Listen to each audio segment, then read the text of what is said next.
तर अमानुष हत्या नेमकं काय असं आता पाहायला मिळतंय। तर अमानुष मारहाणीचा व्हिडिओ देखील समोर आल्यानंतर महाराष्ट्रभरात सध्या सगळीकडे खळबळ माजल्याचं पाहायला मिळतंय। अमानुष हत्या, अमानवी हत्या म्हणजे नेमकं काय?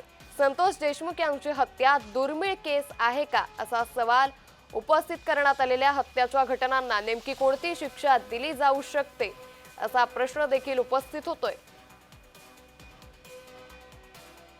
तर अमानुष हत्या म्हणजे नेमकं काय असा प्रश्न आता सगळ्यांनाच पडत होता, कारण अमानुष मारहाणीच्या घटना सातत्यानं समोर येत आहेत। तर अमानवी हत्या म्हणजे नेमकं काय असा प्रश्न सर्वसामान्यांना सध्या पडत होता। देशमुखांची हत्या ही दुर्मिळ केस आहे का असा देखील प्रश्न उपस्थित केला जात होता।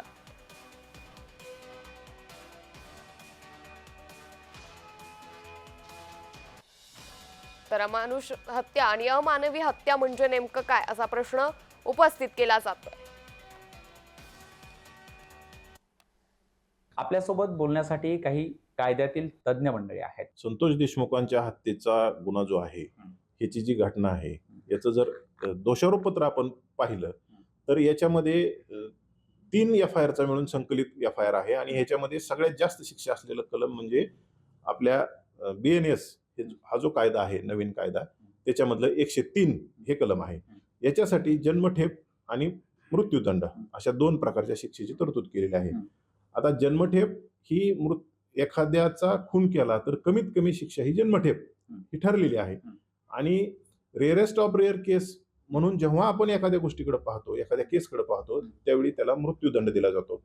आता संतोष देशमुखांच्या हत्येचा गुन्हा जो आहे, ही जी केस आहे, ह्याच्यामध्ये मृत्यूदंडाची शिक्षा होण्यासाठी ही केस रेअरेस्ट ऑफ रेअर आहे किंवा नाही हे पाहणं आपल्यासाठी आवश्यक आहे। कायद्याच्या भाषेत सांगायचं झालं तर मृत्यूदंडापेक्षा दुसरी कुठलीही शिक्षा देणं योग्य होणार नाही असं मला एक कायद्याचा अभ्यासक म्हणून वाटतं। खुनाचे प्रकार अनेक असतात, परंतु यांनी जो खून केलेला आहे तो यांनी आनंद घेत घेत आणि ठरवून केलेला आहे।